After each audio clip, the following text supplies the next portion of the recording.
With so many podcasts out there, shows can get lost in the shuffle. That's why we implore you to check out Too Many Captains. You can find us at amoviepodcast.com. 5 unique takes on Hollywood movies and culture. Find us on Twitter at It's a Film Podcast. Check our intellectual deep dives into theatrical films. Find us on Instagram at Too Many Captains Productions. Unique takes on soundtracks. Find us on Facebook at facebook.com/Too Many Captains Productions. Find us at amoviepodcast.com on Spotify, Apple Podcasts, and Google Play. And now, here comes a new episode of Collateral Cinema. I'm Bo Maddox. I'm Ashley Chancellor. I'm Ian Harper. I'm Lewis. And this is Collateral Cinema and Retro Anime Podcast.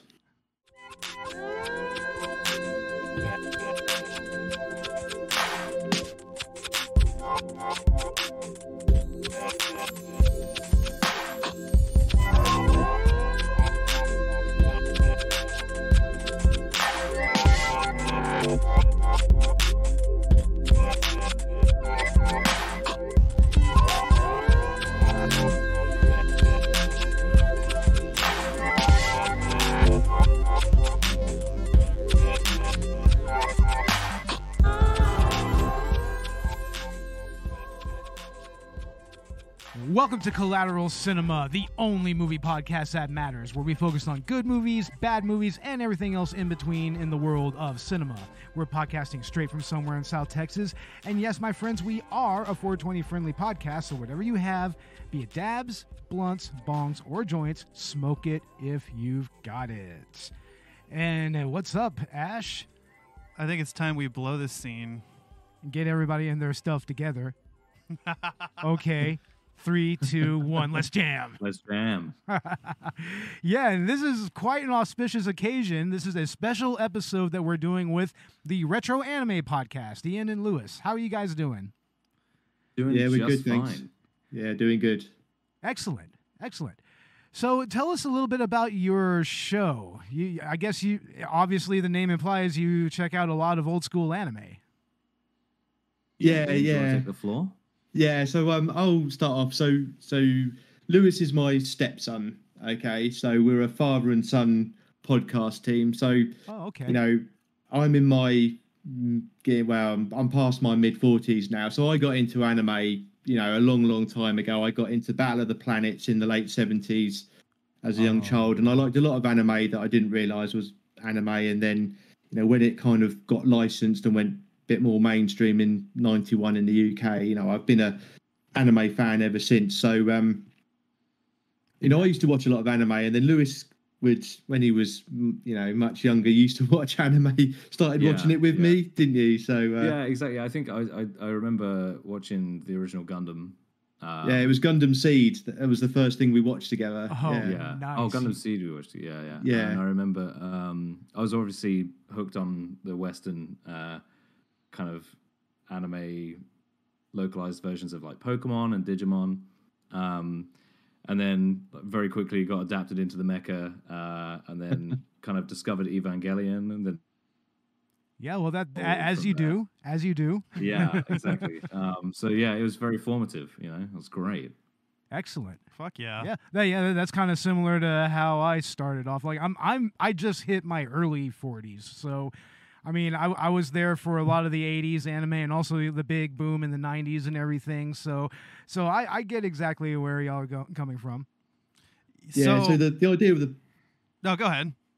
Yeah, so the idea of the podcast was actually I wanted to talk about, you know, old anime and a lot of stuff that just kind of never really gets talked about on podcasts. And then, you know, I talked to Lewis about it, and actually the dynamic, because Lewis watches a lot more modern anime than I do. Like, actually, I have a bit of kind of the rose tints for some of this stuff, and Lewis is a bit more objective about some of it. So, you know, it's quite a good to have like my old school eyes and Lewis's sort of much young, like next generation kind of viewpoint on some of this older stuff. So it works really well. It's been really eye-opening to kind of go back in time and what obviously never pick off the shelf. I wouldn't even like give it a second glance, And it's a lot of the time it's painful. It's painful. But the other times it's like, wow, actually, you can really see where some of these styles came from, and you can really see where these systems are working, and the efficiency of the anime industry and its boom and everything else. It's kind of, it makes everything afterwards kind of feel, I don't know, collateral. Collateral, exactly, totally collateral. Sounds like kind of got a similar dynamic to Bo and I have with our approach to anime. Bo grew up with a lot of the 90s, 80s anime, whereas I kind of got introduced to anime through some of the more modern stuff. I mean, my shit is Naruto. Yeah, that's what got me hooked. Yeah. That's what's always going to be my favorite. But man, this one that we're talking about today actually has to make it to my top 5, and I have to thank Bo for introducing me to Cowboy Bebop. Yeah, it took me introducing you to this series, right? For the podcast. Of all things, like. To me, it's one of those real bread and butter kind of animes. I mean, it's so integral to the language of the genre. Yeah. Oh god, it's sustenance. It's like it's bread and crackers. It's the best thing ever. Yeah, exactly. I mean, it's a proper gateway anime series for a lot of people, isn't it? 100%. Yeah. It's just cool, and it's so cool that even watching it makes you cool. I don't know anyone who hasn't. I don't know anyone who's like even seen a few episodes and go, yeah, it's pretty cool. Yeah, you just cool. And it is. You just watch one episode and then all of a sudden you have some scotch on the rocks and a cigarette in your fingers, and you're just like grooving to some jazz, and it's just like, oh wow, you're gonna carry all that weight. You're carrying all that weight. 100%. You like from the minute the kind of from the minute the intro hits, you're just like, oh wait, I found myself without even realizing it 2 episodes in. I'd already poured myself a glass of whiskey. Didn't even think about it. It was just there in front of me. I was like, oh, hang on. Yeah, it just kind of comes with the territory whenever you're watching this anime. I mean, and it's great because it's such a perfect confluence of so many different genres in anime and in film in many ways. Yeah, absolutely. Yeah, it's a kind of it's one of those breakthrough. I'd say breakthrough. It's 98, so it's still kind of young in its boots, but it really had something that a lot of other series or things fail to do, and it's that kind of that real style, and not a scene is wasted, and everything serves its greater whole kind of thing, like the world building, everything else like that. So. Yeah, just the way that the narrative is constructed, like how you just get like whispers of the overarching storyline throughout, and you also have standalone episodes that are pretty awesome on their own right. I think that's what really makes the series excel, is that it does have a very standalone approach. And what you do get out of character backstories still leaves the characters shrouded in mystery. I mean, there's this overall plot going on with Vicious, but most of Bebop is just day-to-day life with this dysfunctional family. Yeah, and what exactly. What a day-to-day life it is. I mean, it really undercuts like just how boring that type of life would be. Yeah, especially when you put it in the context of interstellar travel and everything, and human beings have branched out across the galaxy. I mean, it just shows that even in 2073, 2083, or something like that, life is just so banal.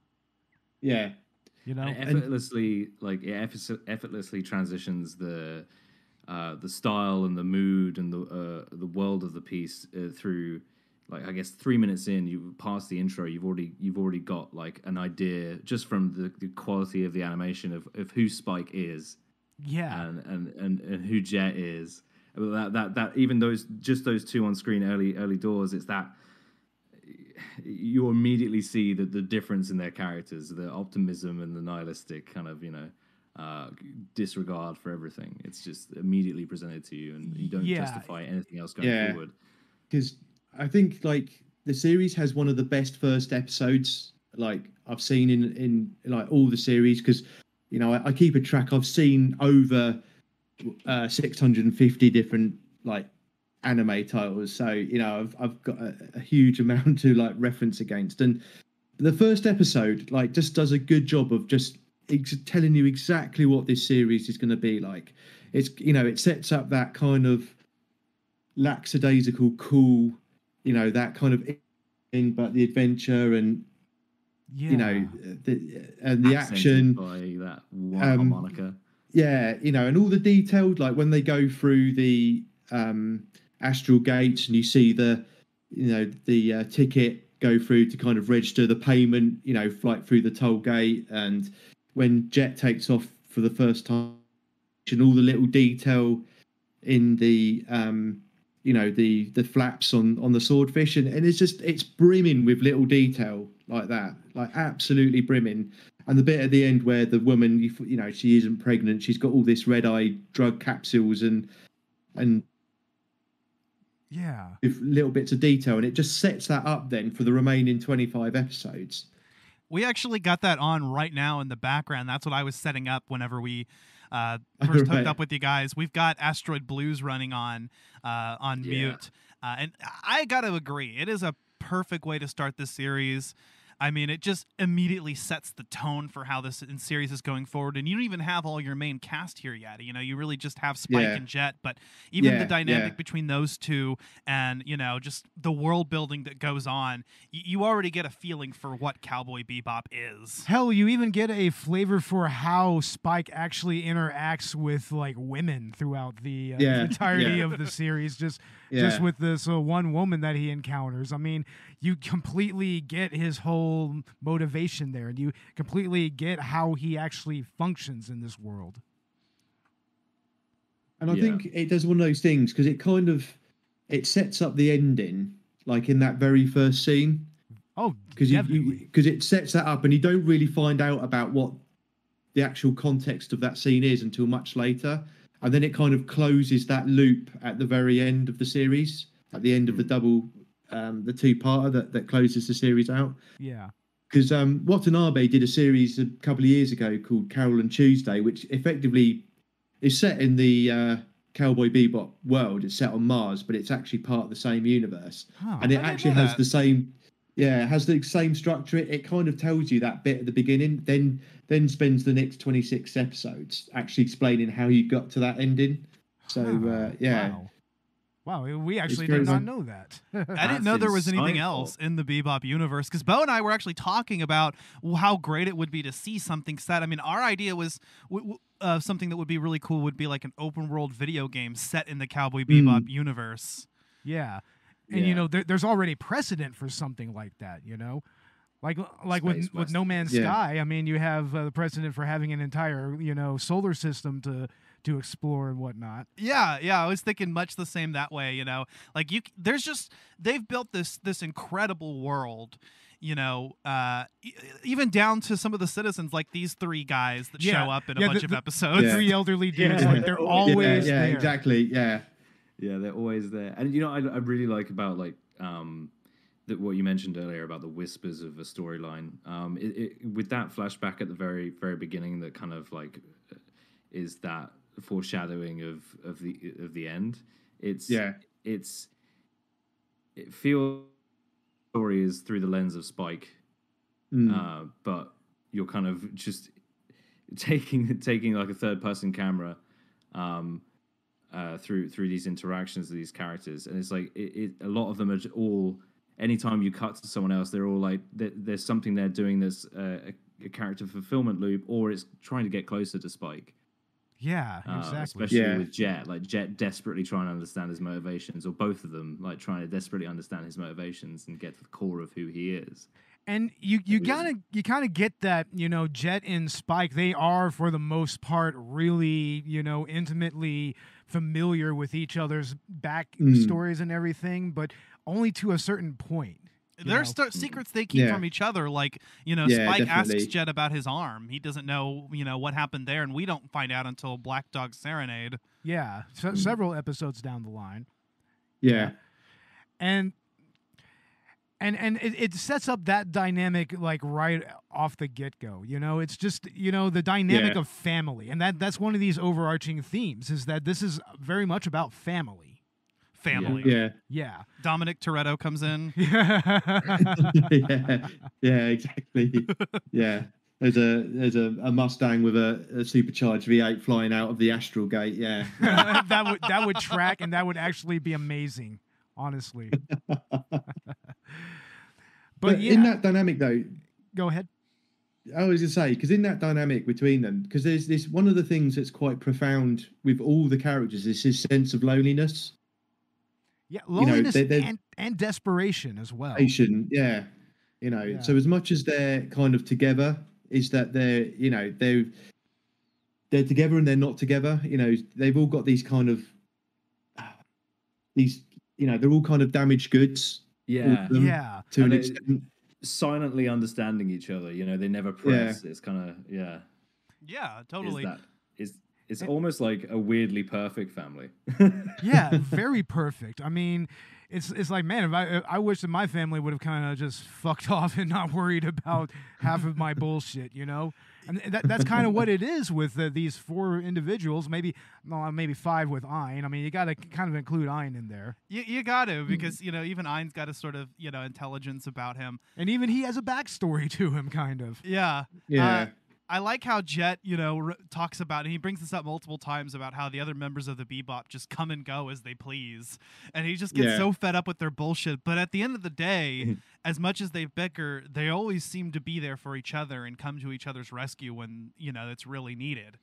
They really do. Yeah. Yeah. And that's ultimately what family is all about, right? Is having somebody to fall back on like that. Spike will never admit that he likes Faye or Edward, but there is this underlying bond, and I like how Cowboy Bebop just shows and doesn't tell with these relationships. Exactly. Yeah. They're all very functional. They all kind of bring something individual to the table, and like when the episodes are presenting their journeys, it's all like they're all pursuing different avenues or leads. It usually amalgamates to the whole. It's just it's like very seamlessly done. Oh, very seamlessly. And once again, I just love how all of this is just set to the backdrop of, human beings being out in space. Like the sci-fi elements of it is like, it's very upfront, but it's also very kind of rugged, very worn down and everything, almost steampunkish to a degree, but not so much. Yeah, I agree with that, because I think there's this whole thing, like what I think the series does really well, and part of it in how it sets up that sort of kind of science fiction background. It's like it kind of tells you something but doesn't tell you everything. So like the whole Astral Gate incident that like meant the Earth became uninhabitable. There's little clues about what happened, but they don't fully explain what happened there. No, it never is. Like we just have, whispers and murmurs of that. Like for instance, in the episode with the young kid, like where he's actually an older man and everything. Oh yeah. Sympathy for the devil. Sympathy for the devil. The sympathy for the devil. Yeah. It's like, I mean, that's a direct a consequence because of the Astral Gate disaster and everything. And then like later on when it comes to Chessmaster Hex, how that plays into everything, Yeah. So that's always something that's in the background, and it's always influencing the events of the show, like per se, Yeah. Well, in the meta sense, right? Yeah, in the meta sense, yeah. We've brought up a few episodes, but what are some of the standalone episodes that stick out to you guys? I mean, I really like the Jupiter Jazz two-parter with Gren. That is a huge favorite of mine. I really like it, the way it gives that little bit of background to Vicious, during the war on Callisto and stuff, and and again just a little bit more about Julia. So again, kind of that how it fits. Bit of where because it's sort of right in the middle of the series, so it's kind of done a few hints and bit about that overarching, and then in the middle you get this two-parter and you get a load of backstory and a bit of development about kind of what kind of Vicious person and what kind of person yeah. Vicious actually is, you know? Yeah. Because I mean, there does seem to be a slight sympathetic undercurrent to him a little bit, slightly. Yeah, almost. Slightly. Yeah. It's kind of there, but it's also very obvious that he just completely threw all that away a long time ago. Whenever he put his plans into machinations into effect, you know. Yeah. And I quite like Piero LeFou. That's one of my favorites. Oh man, that kind of that assassin that goes after him. I think that's hilarious. I love the narrative structure of that. I mean, you get no real explanation as to what the Mad Pierrot actually is. Yeah. And then when we actually get an explanation, it doesn't matter in the end. None of it mattered. I mean, he was going to come after Spike one way or the other. There was nothing they could do about it. It was just something that they had to mitigate. Mm-hmm. You know, like Tong Po chose them. He chose Spike. Yeah, he wasn't actually a bounty they were going after. That's what's crazy is there wasn't a bounty on his head at all. Spike was literally out and about just playing billiards. That's all he was doing. That's his only crime in that entire episode. He's just a force of nature. I gotta say, yeah, Piero LeFou may be one of my favorite episodes, if not my favorite episode, just because I love how it starts, and I just love the whole thing beginning to finish. I think it's one of the best written episodes. It really is, yeah. And also, you know, like the narrative structure, like I said, like for instance, how we actually get the information about Tong Po. Mm-hmm. You know, like whenever Ed hacks in, like we don't really get an indication that what we're watching is like something that was actually on the information on the website that Ed hacked. Yeah. Like you don't get any of that. It just kind of goes into this really intense little backstory. And like I said, none of that matters in the end. It's all irrelevant because Spike has to fight him anyways, and he just eliminates him. Yeah. And Hard Luck Woman as well, because I like the fact the way it focuses on Ed. So I think because it's so late in the series, because you've had all that chance to build up and know like the characters a bit, and then it goes off and does that Ed centric, and I think that's quite interesting because there's all again what we talked about earlier about that. Yeah, they've all got these kind of they don't know their own pasts, and they're kind of trying to piece all these pieces together to you know put together their background and understand who they are and stuff. You know that bit with Ed's father. I think that, like episodes like that, I think is really good because that's a little bit out of the norm of the sort of regular narrative of the series. Yeah, well, also that particular episode, Hard Luck Woman, that's such a huge change. That's when you know that the series is about to enter its climax, you know, because I mean Edward leaving is just, I remember that being like one of the most notable parts of the show is when Ed leaves. That's when everything changes. Ed and Ein, you know. Ed and Ein, yeah. Yeah, Ed and Ein, yeah. In a way, that means that the heart of their little family is kind of, you know, it was finally set in place, and now it's just kind of leaving. I think it was kind of necessary, though, because of the themes that the next two episodes, you know, the finale two-parter goes through, the Real Folk Blues. I think getting Ed out of the way for that was probably the best way. And like you said, I mean, it does sort of give you closure. I mean, not, one or two episodes before that, Big Shot also closes out. And so we really can feel that the series is winding down by that point. And then in Real Folk Blues, we see the main host of Big Shot in like completely out of character, like picking up his mother or grandmother, as it were. And that's when you finally, that finality just hits you there. You know, the finality of like, these stories are, this climax is coming, this story is about to end, and we know it's not going to end well for Spike. No. Yeah. Like, there's no other way that could have ended. You know? Like, of course Julia would be dead. Of course he would have to fight his way and destroy Vicious, you know? Yeah. I think it's the suddenty of it as well. It's like there's this kind of, you've built up this cautious optimism about you know, his character and how he gets out of these like very tight and tricky situations, and it's all of his training pays off. And then as soon as his one weakness is like kind of revealed, Yeah. is immediately kind of like snapped away, and it feels so like sudden and part of that, because it's a lot of like, there's a lot of parts in that chase sequence. A lot of where it, where it gets slowed down, and you're like, oh, it's just for the dramatics of it, and then the slowest, the one part where it slows down for the shortest time is just snap, and it's kind of gone. Yeah, and it's almost like you snap into existence in that moment as well, when you're witnessing that. You're like, oh. Yeah. Oh no. Plus, it's notable that we don't really get Julia in the series for that long proper. No, we don't. As soon as she's introduced, just immediately afterwards, she's killed off. And that's kind of Spike's whole motivation for living. I mean, after that point, he doesn't give a fuck anymore. No, he what's left for him, I mean, that was his driving force for so many episodes. And like for instance, going back to Jupiter Jazz, that's the reason why he went off there was, Julia was brought up.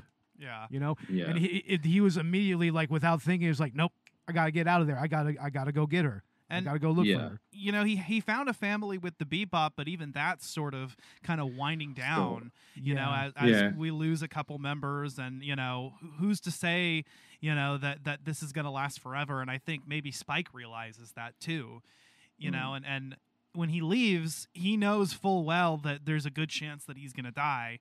He says, I don't plan on it, but well, there's that story that he tells about the cat going, like, losing all of his lives, and then after loving that one cat, he finally dies the final death, and he didn't come back. And look at the way he fights in that. He's more reckless than he even is usually. He doesn't care. Yeah. He wants to kill Vicious no matter what it takes, even if that means that he's gonna die too. Yeah, absolutely. It's the one time you kind of see him like really gritting his teeth and not kind of being jovial with his challenge. It's very much personal.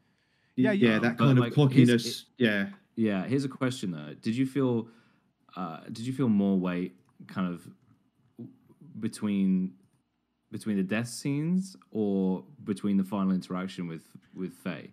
The final interaction with Faye, I think, is the heaviest one, because that's when when she's coming to terms with it. Like she just realized that no, this is her family, and now that's being taken from her again. Yeah, definitely.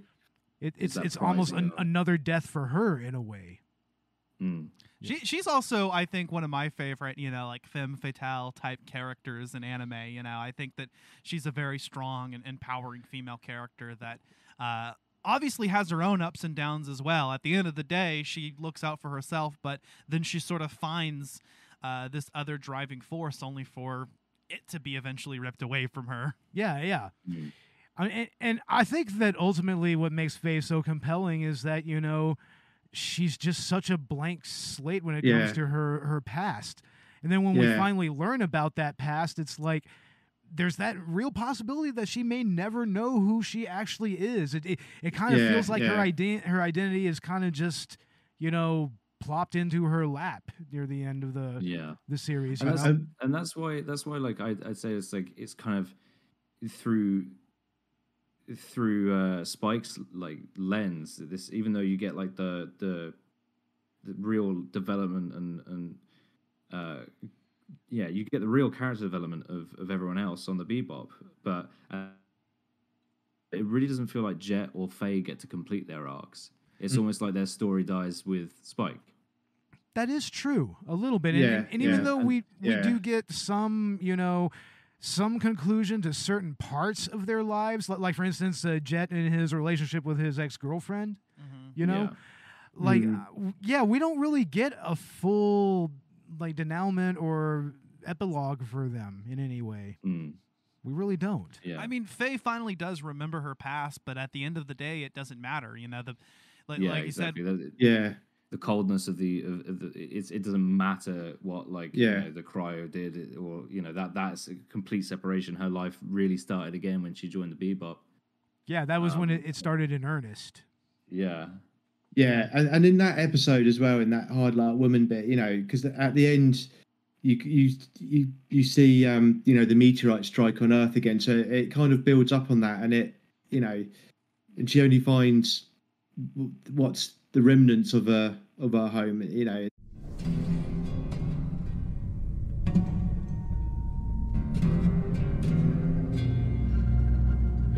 can I tell you? It was the best of times, it was the worst of times. Truthfully, I don't think about those guys much since all that stuff went down. I got this one nailed. Take your best shot, kid. I'm sure she's out somewhere screwing up and getting in trouble. Men are such total idiots. I'm really not up for this.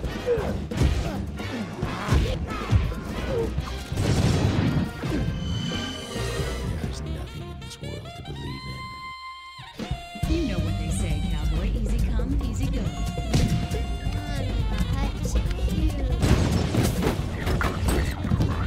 My God is the only God.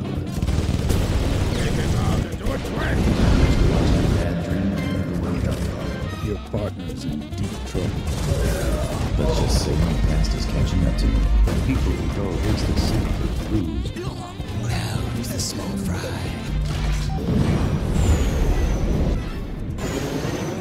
Whatever happens, happens.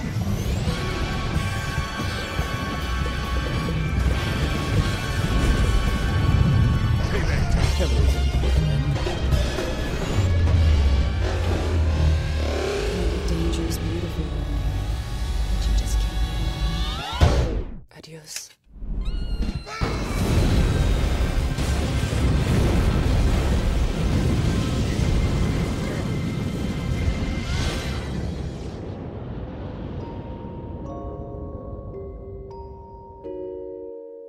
Sometimes it ain't pretty, but it's a living. There's nothing there. It's all behind. There's nothing to further her story as such. Yeah, and it's been repeatedly destroyed by, the rock falls and meteor strikes on Earth. It's just every time it's just constantly eroding away, and she'll know there'll be nothing there. There's nothing there now, and it's only going to get worse. It's only going to further erode away. Yeah. So she's never going to know her true past and everything about her past. Yeah. Now it's interesting go ahead. No, I was just going to say, it puts you on a note where you're kind of looking up and just thinking, no, there needs to be more. There needs to be more. And then bang, 2002. Well, it's interesting to juxtapose that with how Ed's story ends. I mean, Ed actually never really lost her father. It's like they were always there on Earth. It's like he was just going from place to place to place. So, I mean, and she actually grew up in that world. She grew up mitigating what was going on with Earth. So, I mean, she's actually very well connected to Earth as opposed to Faye. That's true. I want to. Yeah, and one of the. Sorry, go ahead. No, go ahead. Go. You finish what you're saying, Ashley. Go ahead. Well, I was going to go off on another point entirely. So, well, I was just going to say on the characters bit. So Watanabe 4 years previously had directed Macross Plus, and if you look at some of the characters in there, and especially the lead character in Macross Plus, and he's kind of a headstrong, doesn't really care kind of character, and you can see what Watanabe was doing, that kind of carried into Cowboy Bebop a bit. I think you can clearly see in Watanabe's work that progression, and it's again, because I watched Macross Plus fairly recently, and watching this again, it's like actually you can really see that from a director, from his point of view. It's there's that some things he's done with characters in his previous work, and he's carried it on into this. The dynamic, or is it the? I think it's just the style of the characters because there's a similar character dynamic in Macross Plus, which I think in this is further expanded and developed, because Macross Plus was just for 50-minute episodes or 40-minute episodes, and then here you've got a whole 26 episodes to really flesh it out. So it's really interesting, some of the seeds and stuff you see in Macross Plus, how Watanabe has developed familiar. it. I'm familiar with Macross Plus. I think I have that on DVD somewhere. Oh, nice. I haven't checked that out. Yeah, honestly, I might have to pull it out and actually compare, because I didn't even think about that to tell the truth, in all honesty. Because the other thing that's linked is Yoko Kanno's, because she did the score for Macross Plus as well. Yeah. So they had that working stylistically. Yeah, that's awesome. Huh. Well, one more episode I want to touch on before we get into the movie is Mushroom Samba. Ooh, one of my favorite episodes. Yeah. That's a great episode. They just straight up trip on mushrooms. I kind of want to watch that episode on mushrooms, to be honest. It's just such a standalone episode. It's just, it is off the beaten track. Plus, they give Ed a chance to take down a bounty. How can you not love that? Yeah. That's Edward's approach to bounty hunting. Yeah. Edward is usually Cowboy Bebop at his computer. Is always at the computer. But to see Ed actually go out there, even take some gear and actively take on a bounty, and also the blaxploitation homage. Oh my lord! Yeah, that is so much fun. You pretty much get Foxy Brown up in that shit. Yeah, definitely. And Dolomite and whatnot. It's like, damn.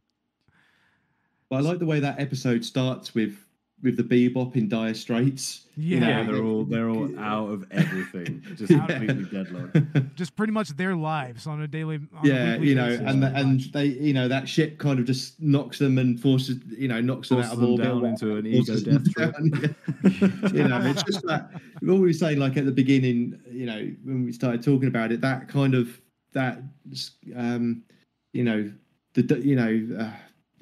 just that mundane, lifestyle of in a ship, adrift. Bounties, and it's not regular work. You're chasing down you only get paid and earn when you chase someone down. So there's a lot of effort which may not pay off. And I think that episode really, really sums it up. I think that really epitomizes that. It's a great motif though that's used from the get-go. So it feels very it's almost like, how do you remember Red Dwarf? It's almost like returning to Red Dwarf. Yeah, definitely. You get the establishing shot of the ship, and then you step inside, and then you're on board with the crew, and you're like, "Oh, I know this scenario." It's the beef and spicy vegetables without the beef. It's all that kind of stuff. It's brilliant. Pot noodle from a polystyrene cup. It's like there's no protein. They're all freaking out. They're all up in each other's business, and the family's falling apart until they can reconnect when they do what they do best. Yeah, definitely. Definitely. Hold on one second. Recording. We're recording, please. Pizza? Yeah, we just had somebody knock on my door real quick. Oh. Sorry about that. But anyway, go ahead. Because one of the things that's quite interesting, we've talked about it, it's very difficult genre to define, because I remember Watanabe sort of famously said it's a show that defines its own genre. It does. He's not wrong. And he's not wrong, because it covers so many different things. And there's a series called Outlaw Star, which is another kind of space western type show, which actually started airing. Yeah, I love Outlaw Star. Yeah, that's a great series. Yeah. Another one of those great Adult Swim Toonami series. So yeah, but it actually started airing 4 months before Cowboy Bebop did, and it's from Sunrise. So both from the same studio. But it's interesting that it's interesting that Outlaw Star is always kind of perceived it didn't do what Cowboy Bebop did, but it's not as good. Actually came beforehand. It was actually in production first. And I always think it's a really kind of unfair comparison, because they're such different shows. Yeah, but it still feels like they're good companion shows, though. I especially good. Yeah, I agree. They're kind of good companions, but yeah. Yeah, but anyway, I guess we can go ahead and start talking about the movie. The movie, yeah, also known as Cowboy Bebop Knocking on Heaven's Door, and I kind of wish in the Western release they actually refer to it as that, because it's another music reference. but also Yeah. directed by Watanabe. And I think it feels like an extended Cowboy Bebop episode, except instead of 20 minutes, it's 2 hours. Yeah, and it actually Yeah. takes its place. It takes its place narratively. Where is it? Between episodes 22 and 23, I believe. So right. Yeah, it's somewhere before right Brain towards Scratch. the kind of towards the end of the series. Yeah. 'Cause it was between the break in the series, I think, a prolonged one where it dropped. That would make sense, but yeah, no, like narratively, it takes place between those two episodes, so sort of towards the end, but before Big Shot ends, I believe that was one of the ways that they used to determine its placement, and it takes place on Mars, which is referenced as early as the first episode as you know the place where rich people live. And I love, how they go out with it. With the movie, you think that they try to explore a lot of different locations, but like a lot of Bebop episodes, it kind of just takes place on this one location.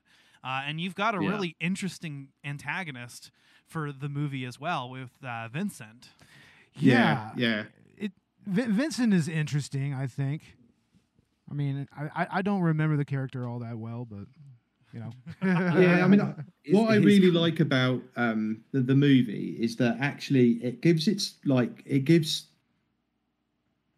Watanabe more room to actually to kind of develop scenes, because that scene when they're on the monorail, there's like the way the tension builds up in that. There's when they're facing off at each other down the carriage with a gun pointing at each other, there's a whole build up to that. Yeah. And then it the action happens and you get the slow-mo bit as the grenade or the bomb goes off in the carriage and stuff. And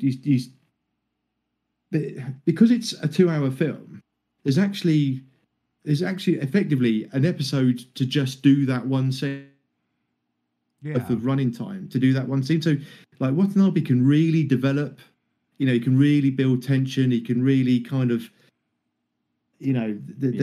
all the little nuances and the looks between the characters and stuff, and the way the set piece rolls out, because this movie's full of really good set pieces, but it's because take it one step further, and even though some people might argue that it's too long, right, I would argue that there isn't a second wasted. No, I would argue that everything is so beautifully crafted. Yeah, you can get some extreme level of detail out of every frame. No, I think there's always something to go, wow, 100%. I think Watanabe effectively uses the additional running time, and the movie, it is pretty long. Like I said, you do feel the length of it, because your typical Bebop episode, is kind of over in a flash, and yet it doesn't feel like anything was padded or, that there was any time wasted. Like you said, every single second, every frame is showing you something. And that's just that there's really just a testament to the writing quality, and it shows the versatility that the director has. Yeah, you've got this whole it's because there's so many sequences to it, which completely blow the doors off of the sequence before, and it's the key attention to detail for the team that was working on solely the combat sequences, and then you've got that big Top Gun aerial combat fight. It's just all nuts. It's brilliant. Yeah. But one thing with the movie, I will say, there's a bit towards the end where there's I think there's Vincent and Faye, and there's a lot of characters there's a lot of real philosophical talk, and I just think that scene is just a few minutes too long. Maybe a little bit. I think that takes a little bit of energy out of the film. I think it's good to have that downtime, but actually, yeah, I think you might be right. I mean, but I think for me personally, that's just a little bit too long, that scene. Yeah, I think it's also because his motives are a little bit hard to grasp. You can't really empathize with him. No. No. And so when he's doing these long drawn out kind of poetic statements, it's just get over yourself, mate. You're essentially immortal. Also, is it just me, or does Vincent never know that his plan was actually foiled? because yeah, no, he's so yeah, cocky absolutely, all the time. yeah. But it's so, he's got nothing to lose though. That's the thing, you know. He's got nothing to lose. So, but it does make you feel like after every like altercation with him, it's just like, but did they win? I feel like they didn't win.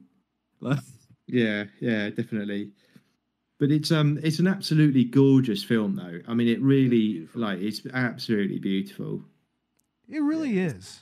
I mean, just animation wise, I mean, it's definitely a more fluid approach to the animation than on the TV series. Yeah, I mean, the bigger budget I think shows with the movie. I mean, they really went all out with the animation, and while it definitely reminds you of the series, it's just a little bit better quality, and that's kind of what you want to see out of an anime movie. Yeah. Was it 4 years after the last episode aired? Something. 2001, the movie. So yeah, so it's probably about 2 and a bit by the time the series actually ended. Yeah. That's wild. I mean, yeah, like the love and craft and the detail is like there's nothing you can watch it back and just get so about every scene. Yeah. You also have the woman character Electra, I think her name was, and she's got a connection to Vincent. Yeah, like, but she doesn't realize that she actually has she's actually immune to it, to the nano machines. Yeah. How does that revelation? I know how it happens, but I forget like how she got them in her system. Oh, like how she got his. Yeah, blood she in gets her exposed system? to him. Yeah. Oh, she gets exposed to them. Yeah. I know she gets exposed to the nanobots, but I forget how she got the nanos in her system in the first place. Yeah, That's and the I gap just in my watched it memory. yesterday, and I'm kind of glossing over it too. But at Yeah. some point, I guess she got. His that's blood. the one thing. Like I concentrate on that like often every time I rewatch this, and it is the one thing my brain constantly glosses over: is how did she get the nanobots? Yeah. Yeah. I forget. Yeah, I don't remember, but I like that. There's a scene where they're both Spike and Electra are in the prison together, and he actually alludes to Julia for a moment, and kind of shows this vulnerability that we don't even see with members of the Bebop very often. And I think it's interesting that Spike, consistently has this connection to women. I mean, we kind of see it in the beginning with Asteroid Blues as well. Yeah, and throughout the series. Yeah, that connection is very understated in many ways. It seems like he's not trying to like romance every one of them. No, honestly. He just has a way with, connecting with them that, he can lower their defenses a little bit and actually become friends with them easily, you know? I mean, he's a space cowboy. He's elusive. He's sexy. Yeah, he's just like, he's a admirable, rugged kind of character. Yet still accessible, you could kind of still talk to him and be cool. Yeah. That doesn't extend to Faye, by the way. No, he is just, him and Faye just... They were at each other's throats pretty much from the get-go. Yeah. Yeah. Well, when they first met, I mean, they had a little bit of a flirty thing going, like when they were at the casino and everything. Right. But, I think it's because, like, Faye gets used for comic relief before Ed joins the group, Yeah. Right. She stops being the comic relief as soon as the wacky hacker kid, like, fulfills that role. And so that then after that episode, like kind of like they start pouring that up between Spike and Faye again. Even then, Faye can be pretty funny though. She actually, that's true. Yeah, she has got her scenes. She's got a more serious role in the movie, I'll say. I mean, Vincent, I guess, kind of feels a connection with her and wants her to be like the sole survivor with him or something. And there's a scene that's a little uncomfortable where he like cuts her top and shit. Yeah, there's that scene that is quite it's a little not so much rapey, but just kind of Yeah, well, it's that threat, isn't it? It's pretty up there. I was going to say it's kind of getting pretty rapey. It's yeah, like non-consensual knife play. No, I mean I've got that in my notes that's quite a fairly uncomfortable scene. I love that. I got that in my notes. Not okay. Yeah, and it's weird because even in the original series, you don't get a whole lot of that. No, you don't. You don't. Not at all. Honestly, I mean, it's still gutsy and macabre, but it's not, and it really never crosses that kind of like that line. Yeah, no, it doesn't, and that movie, the movie does kind of feel like a little bit more mature as well. I think just in general, its tone is a little bit, it's indulgent, a little bit dark. Yeah. It doesn't have the same tongue-in-cheekness that the series can have. No, it is. No, that's something you said, Lewis, as well, didn't you, about the difference in like Spike's character in the movie? Yesterday, actually, when we were like having a catch up, there's a serious difference in Spike's character, which does feel a little bit juxtaposed against where it should sit in the series. Even though things are like ramping up and everything else, this is this one kind of job is occupying his whole mind. Yeah, well, I mean, it's only like the largest bounty in Mars history and everything. Yeah, exactly. Yeah, and it's just, that's true. But like it does serve as as a standalone piece when it kind of replays the introduction of the first episode in the series, in the movie, where it's got the sexy space undertones and there's all this jazz music and great, you're immediately captivated by the soundtrack and it immediately replays the familiar scenario. So it's introductory to people who are watching it for the first time, and it's so familiar to people who know the series. It's a meal between Jet and Spike. Right?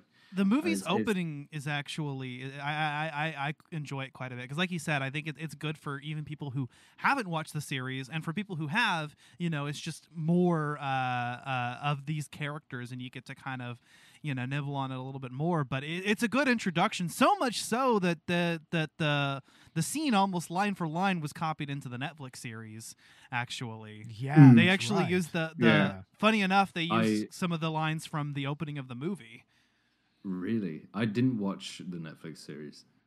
You didn't miss much. We won't get into it too much. For what it's worth, I think that they did nail the characters. The casting was really good. And I do like that they referenced the movie by using that opening scene. They even, like I said, line for line, they said, I'm just a good old fashioned just a humble bounty hunter. That's what he says. Hell, they even jocked some scenes from some of the manga even in that series. I haven't read the manga. I have. I think there's a certain difficulty that, much like the live action versions of things like The Lion King. There's a certain difficulty when there's such an image held to mind of this imagination and this fantasy scape that's so well captured through animation that it's just untranslatable. I completely agree with you, Lewis. I think that's absolutely stylistically. There's really nothing you could do unless you're some savant level art director working together as a team seamlessly. It's just one of those. Like you said earlier, it defines its own genre, and it just cannot be recreated or interpreted into something like a live-action series. I agree. Insanely hard. And that's why I like anime so much, and animation in general so much, because there's something that you can just do in animation that you just cannot do. You spark an imagination. It's like the world becomes yours. It's not. It doesn't feel like you're occupying. You're not a fly on the wall. This is like it's a 2D thing, and you're presented with like a painting and a story, and you're taken there. It's like the interpretation of art, and versus kind of like the nuances of how someone's jacket moves in a breeze. Like everything in animation is deliberate. Your eyes are drawn to something. There's a visual hierarchy to that, and it's absolutely that craft through from music choice to scene by scene panning to where the money gets saved to where the money gets spent, and the whole piece is you cannot recreate it.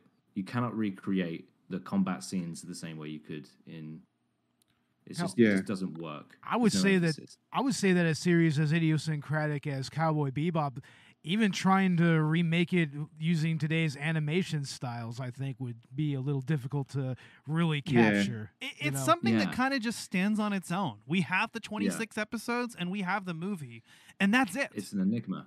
Yeah, exactly. You know, and that's all that there needs to be. I mean, I wouldn't be opposed to seeing another movie set, you know, between some of the episodes, or maybe a couple extra episodes here and there if they were able to replicate the original animation style.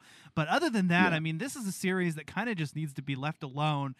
You know, I don't think it needs to be adapted. I don't think it needs to be remade or rebooted.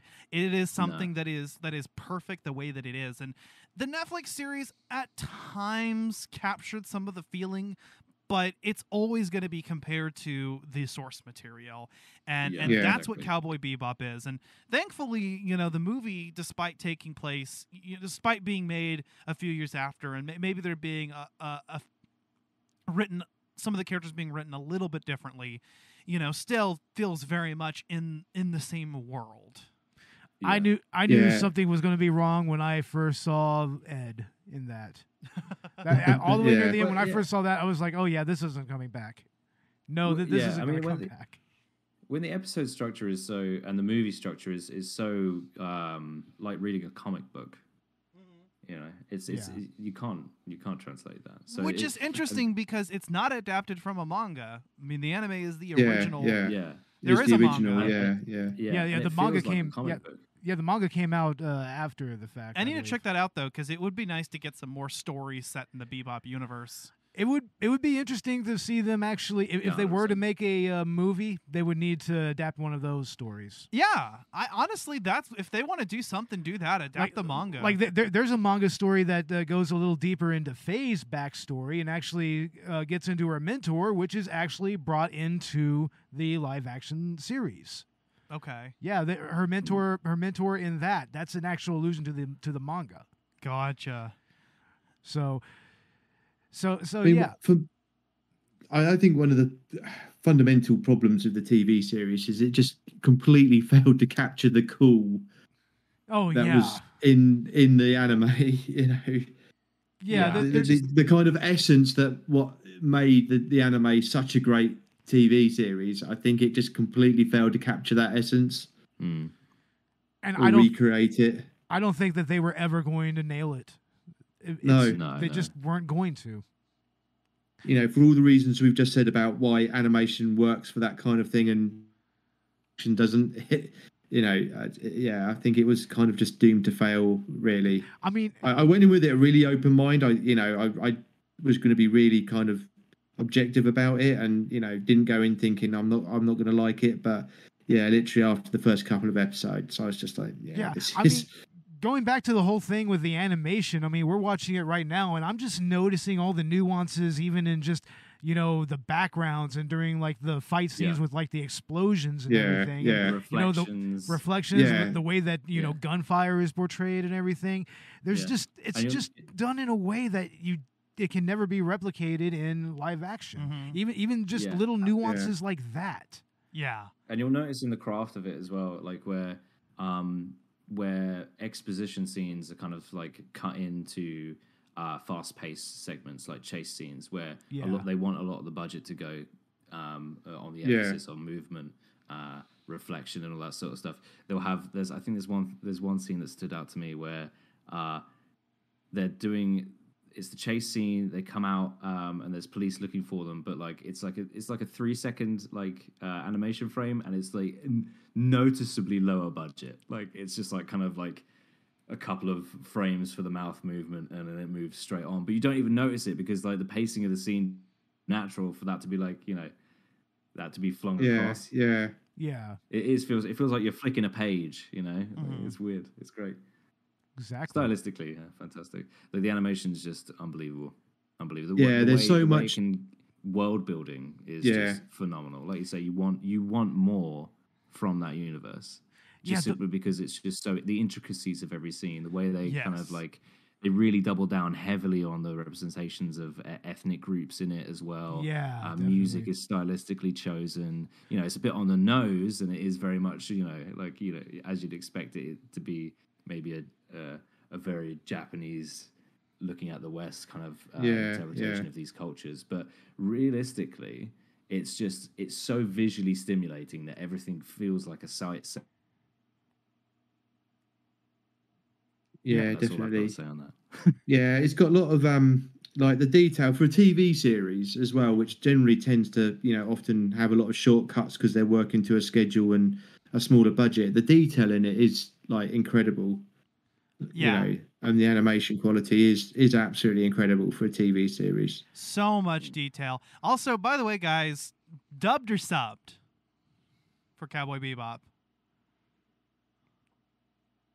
You see, this is one of those rare ones where it's not a yes or no question, or a double or sub question, because it's stylistically like I always kind of tend to watch it in subbed, but I know I don't know is really good. The dubbed version for me is just essential. I feel weird watching this in Japanese. Close to the heart? It's definitive. It's so definitively those characters. I tend to prefer anime subtitled, but this one is one of those few that just, to me, the classic experience is dubbed. And it's really because they found the perfect voice actors for these. Steve Blum, Bo Billingsley. Yeah. I mean, they're amazing. Yeah. It is one of those rare ones. It's like I know the feeling. I wouldn't say I have that feeling of it being right for Cowboy Bebop, because it's the first way I watched it was subbed. Yeah. But I know the feeling because I like watch, it's Western kind of interpretation, but the voice acting for if you look at Netflix and go to Castlevania, that the voice acting for Castlevania just feels so natural. It's just like handpicked. It feels very curated, and yes. Yeah. I definitely would agree that the dub is given as much love as as it should.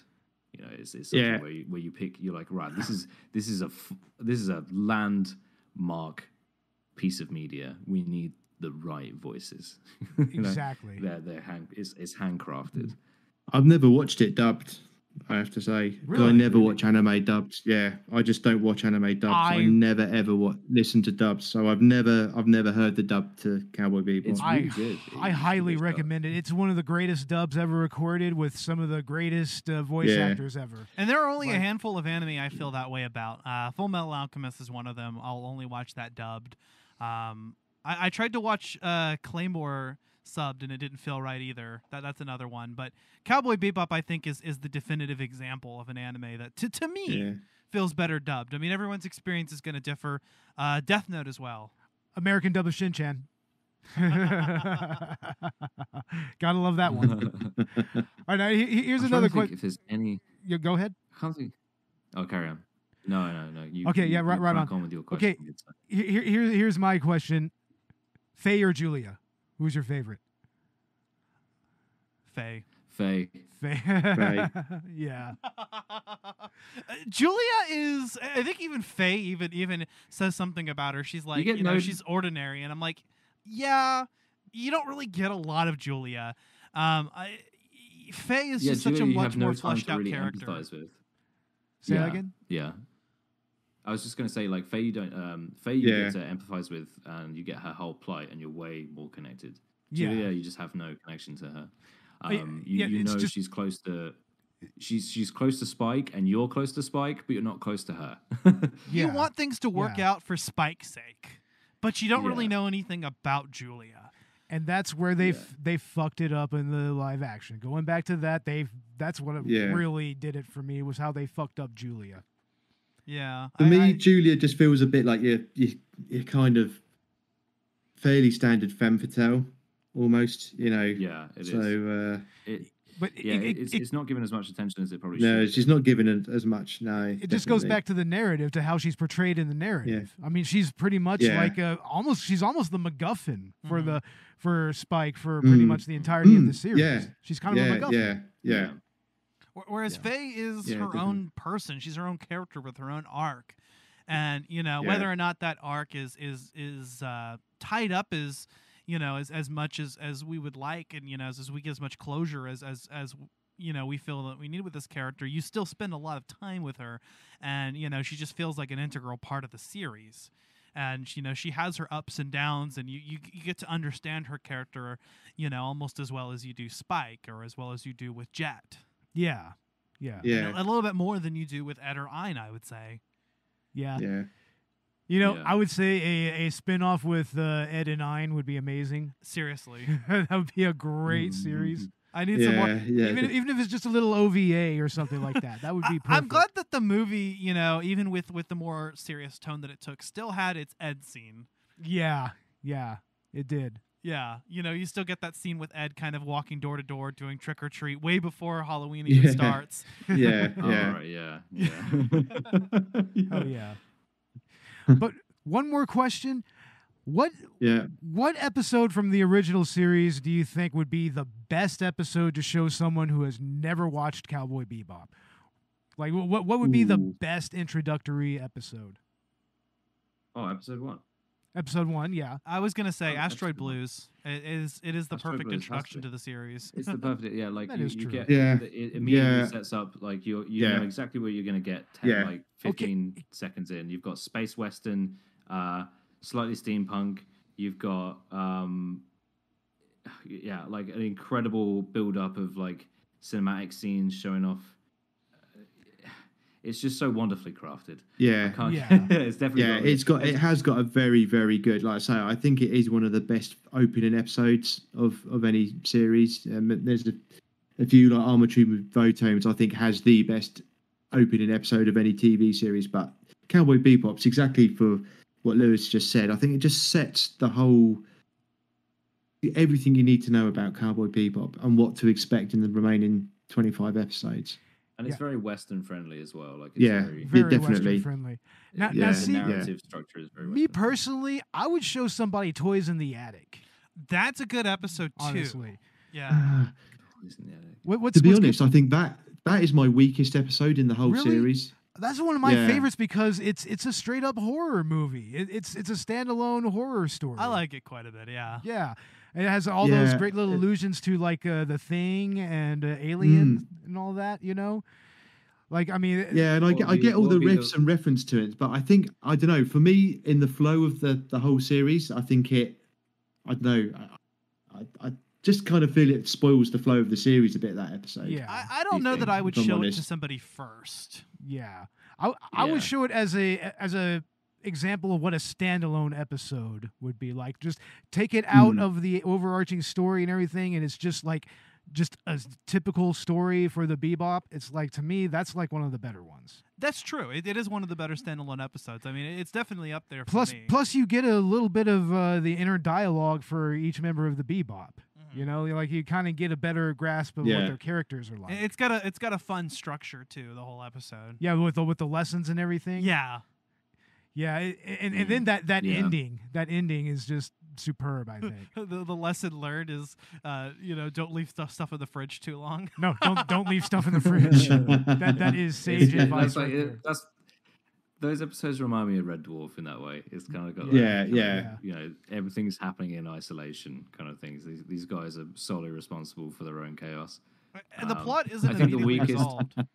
No. Exactly. I think the weakest episode to show someone for the first time would probably be Gateway Shuffle. Yeah, probably. It's just a bit it's a bit entrenched and off beat, I guess, for the rest of the series. Because Honky Tonk goes literally the episode before, it's a complete tonal shift in Gateway Shuffle. True. Yeah. How about Heavy Metal slapstick. Queen? How about Heavy Metal Queen? That's a fun one. That's a fun episode. Remind me. The space trucker episode. It had VTT. Oh, yeah. I think that's a pretty kick-ass episode to show, like, people who may not have ever heard of Cowboy Bebop. It's like, this is a best example of how the series works. Yeah. Yeah. I think the nice thing about Cowboy Bebop, though, is you could flip this on. Let's say you're watching Adult Swim in the early 2000s late at night, and Cowboy Bebop comes on, and you just watch an episode, and you can kind of get a feel for the series no matter where you start. I mean, unless it's the second part of one of those two-parters, that would probably be a little confusing. Yeah. But to me, and another anime that's kind of similar in that particular vein is Ghost in the Shell standalone complex. Okay, yeah, Ghost in the Shell. Yeah. You know, I was just gonna. Yeah. Yeah. Yeah, I mean, I was going to say about Go that. ahead. Yeah, go ahead. Go on. What's great about that is, yeah, there's a very important overarching story, you know, with like the Laughing Man and everything, but there's so many episodes in that series where you can just put it on and it's like you barely even need an introduction to the characters. You just kind of know that this is basically a procedural, you know, and you know how to actually approach it and everything. And they have a lot of episodes like that, and I guess that's kind of where it's similar to Cowboy Bebop in that sense. You know, that may be one of the next anime that we need to cover, like one of the Ghost in the Shell movies. Oh, we should do the first Ghost in the Shell movie. That's like a classic. That's up there with like Akira. Yeah. Yeah, definitely. Yeah. Well, I would argue that you know, the series of Cowboy Bebop and maybe the movie itself is worthy to be up there and listed with the greats like Akira and Ghost in the Shell. Definitely. 100%. I think out of any anime I've watched, Cowboy Bebop has the best quality. You know, in terms of storytelling, animation, everything. Presentation, the presentation of it, it's up there. It really did, like, carry on. I was saying, like Bo said earlier, it's a good gateway anime. You know, to me, I would, if somebody was kind of hesitant about anime, I would show them either Cowboy Bebop or Death Note. You know, anime series that I would show people to introduce them that are just good stories that happen to be anime. Yeah. Because Death Note's one of those weird ones because I always feel like it's a little bit too edgy to show first. Yeah, I think, but maybe I like Hunter x Hunter for that. I'll go all the way back and just show them Project A-ko. Just go that far back. Fuck it. But anyways, I think that's about as much as we can get into Cowboy Bebop. Yeah, you know. Yeah, sure. Yeah, I think just on that, you know, standalone complex thing, I think, you know, because it only came like 4 years or so after Cowboy Bebop, and there was definitely an influence in that, you know, Kenji Kamiyama definitely took that as an influence in how he structured that series. Definitely, yeah. You could definitely see it an all influence. The way through. Yeah, powerful soundtracks stylistically throughout the two of them. Both by Yoko Kanno, by the way. Both again another I was gonna say both mesmerizing worlds that you just want to, you know, explore more of. Yeah, definitely.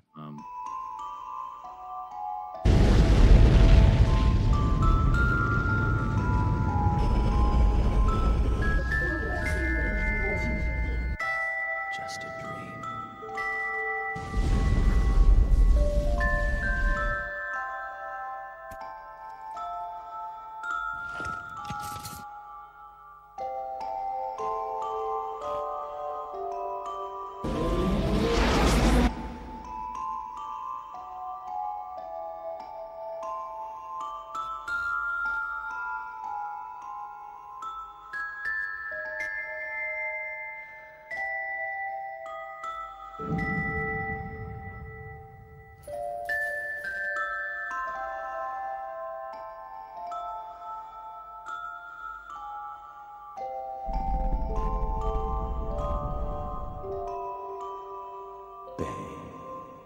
But anyway, I guess we're going to go ahead and start wrapping things up. Go ahead and tell us where our listeners can find your show on the social medias and on whatever podcatchers or whatever. Yeah, so you can find us on Twitter at Retro Anime. You can find the podcast almost anywhere. So we're on SoundCloud, Spotify, Amazon, Apple Podcasts, or whatever it's called these days. So yeah, we're literally everywhere over the internet, and anywhere that does podcasts. But you can find us by searching for Retro Anime Podcast. You can't get rid of us. You can't get rid of us. No. Excellent. Yeah, and is there anything coming up in the pipeline for the show, like any special episodes or anything like that? What's next, E? So we're doing a bit of a slice of life episode next. So we're doing Yagami's Family Affairs and Toei, a couple of late 80s, early 90s OVAs. Nice. And then we've got some interesting kind of war kind of films from the 80s, but using animals to kind of tell the story. So so that one, that's going to be quite an interesting one. Yeah. All right. Yeah. What would you say is our favorite one we've done recently? We've done. I quite like the City Hunter episode. That was a good one. Yeah, City Hunter. I'd also say Vampire Hunter D. Yeah, the Vampire Hunter D one was a good one. Yeah. I do love Vampire Hunter D. That's one of my old school favorites. Yeah, it was one of those ones that I loved that. That was really cool. That that is a very, very. I mean because that film. I mean, I remember watching back in like the mid '90s or whenever it first came out, and it's such a timeless film. It really is. It really, really is a timeless film. And then Bloodline is a great film in its own right. Fantastic. Yeah, I'd forgotten actually how good Bloodline was. To be honest, so good. It's really good.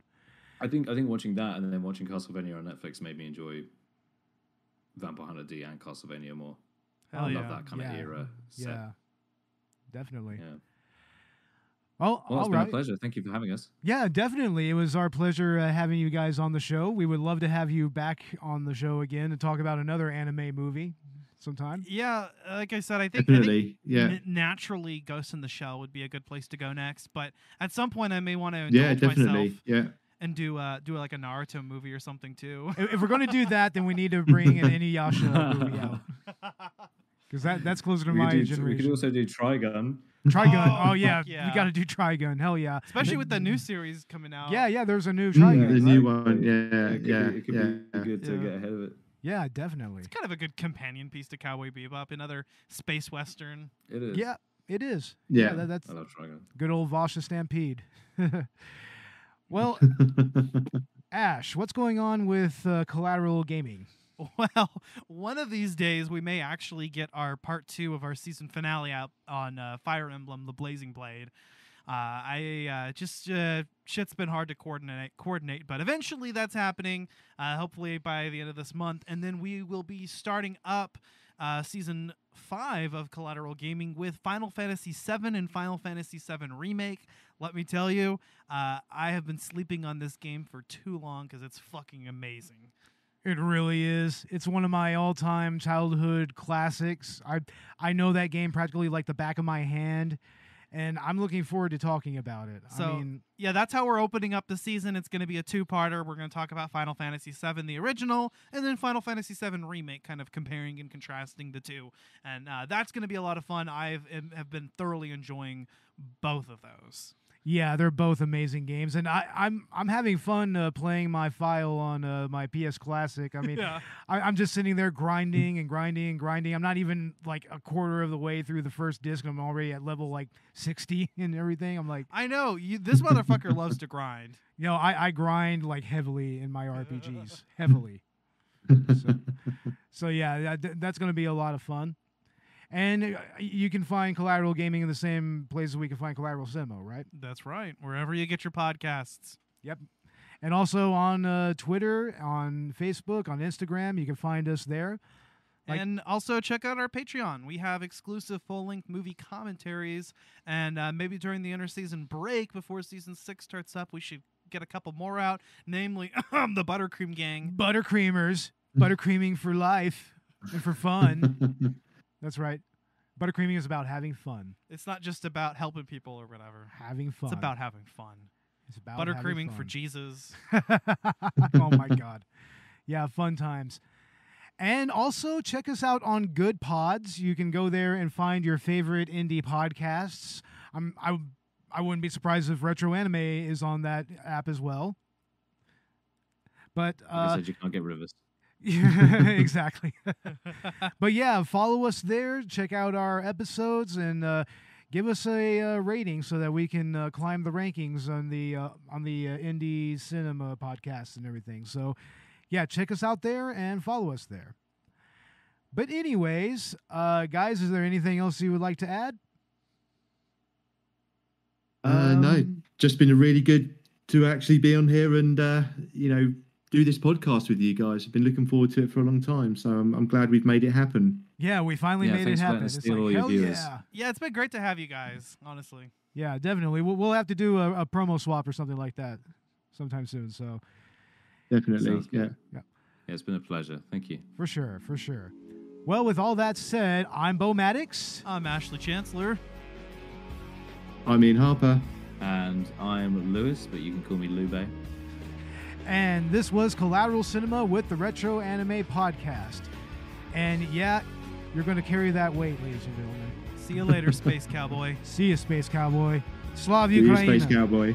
Yeah. Slav Ukraina. Later. 愛してたと嘆くにはあまりにも時は過ぎてしまったまだ心のほこりを癒せぬまま風が吹いてる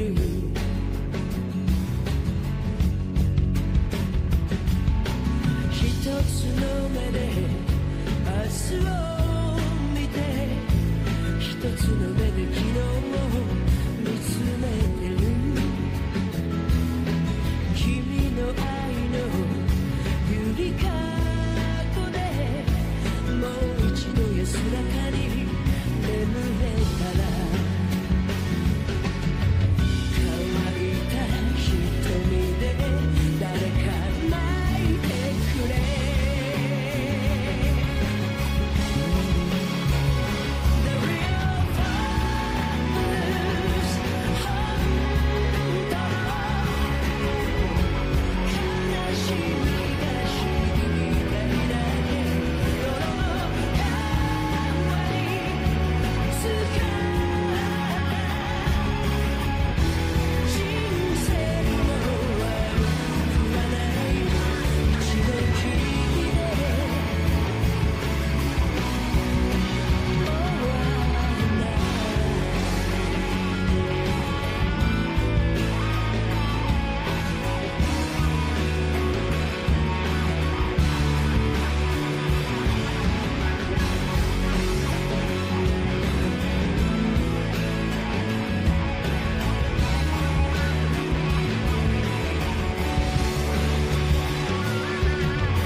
Collateral Cinema is a Collateral Media podcast. All music and movie clips are owned by their respective creators and are used for educational purposes only. Please don't sue us. We're poor.